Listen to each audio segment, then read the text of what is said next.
Today we're going to take a deeper dive as to what Alek Manoah's struggles really are, and GM Ross Atkins had something to say about it. So we'll break that down on this episode of Jay's Digest, as well as some notable arms. We've got some injury updates on that front, so you won't want to miss what's coming up next.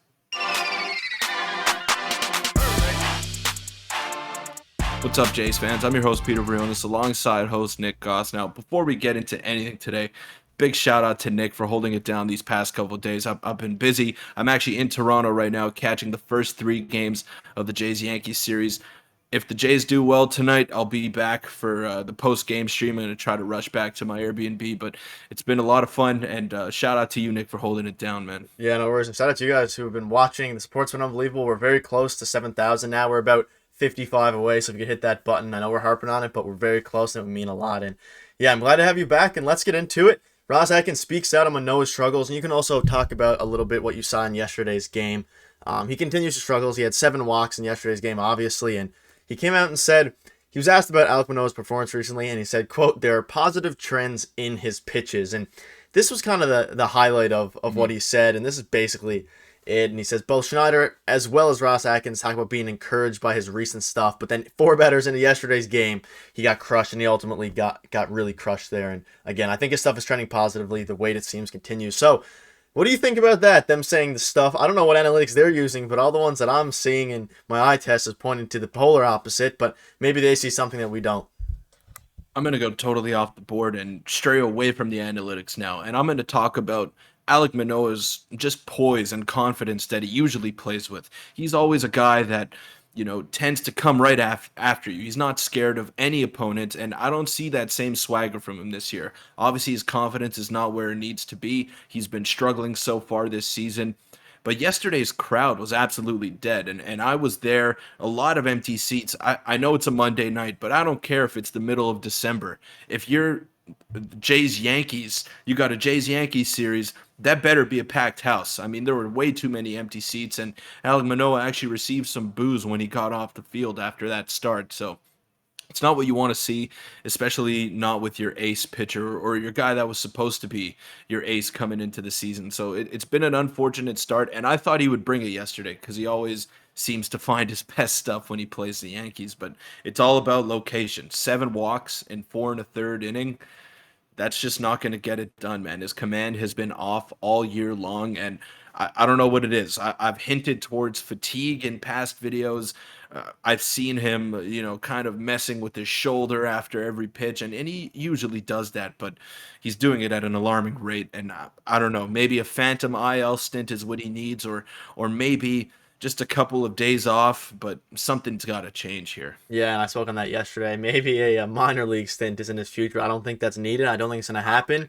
It's not But an if he option. I don't think continues, that's an option. yeah, but Yeah. if he continues to pitch poorly, I think a phantom IL stint or something is going to have to happen because right now he's completely lost. And at least they have faith. Ross Atkins and Mark Shapiro seem to have faith in that. But I think maybe we'll delve deeper in another video about what we think and what we're seeing in Alek Manoah because we could talk about it for the whole 10 minutes. But let us know what your thoughts are in the comment section on Alek Manoah. I know you did yesterday, but specifically on what Ross Atkins had to say because I'm not sure what positive trend he's seeing, but maybe he's just talking about some stuff that we don't see off the field. But we'll now delve into some huge Blue Jays injuries updates, actually, and we have 3 specific people to talk about: Chad Green, Hyun Jin Ryu, and Ricky Tiedemann. And we'll start with Ricky Tiedemann, and very encouraging stuff here. Ricky Tiedemann biceps recovering well per Ross Atkins, who expects the left-hander to resume throwing soon.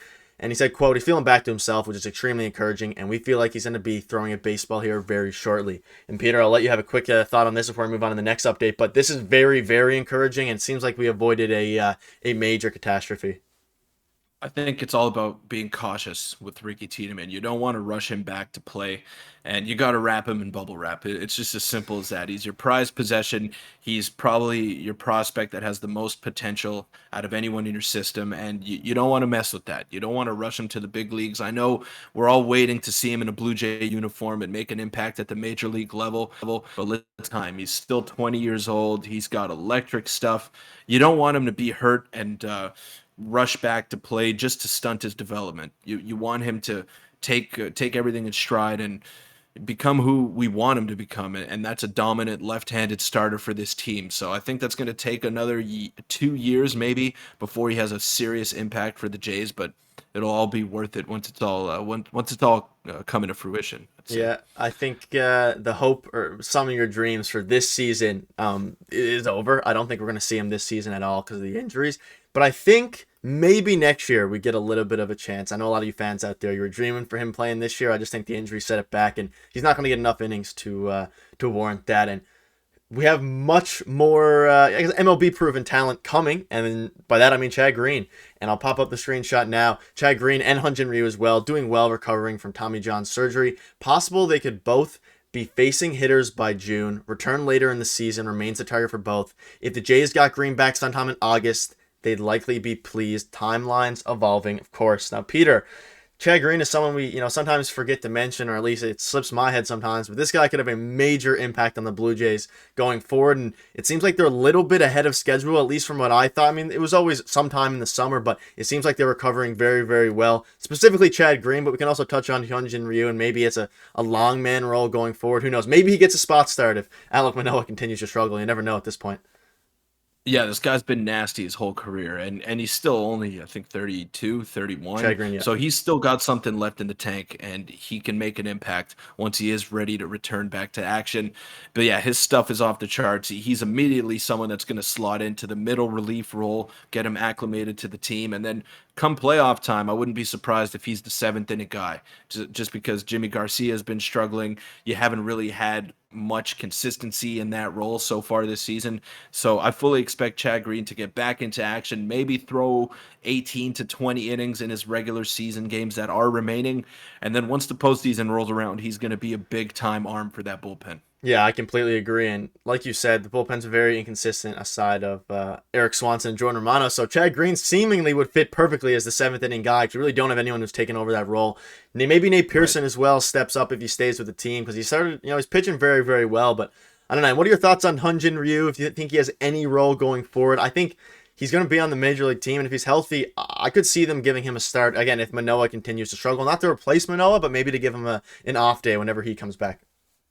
Right. Now, you're paying him too much money to not have him on the major league team. So that's an issue that the Jays are facing. But with Manoah's struggles that you alluded to over there, I could see him sliding into the rotation and it being a six-man rotation to give Manoah an Yeah, extra yeah. day off and give everyone else an extra day off because Kevin Gosman pitches better when he's on extra rest.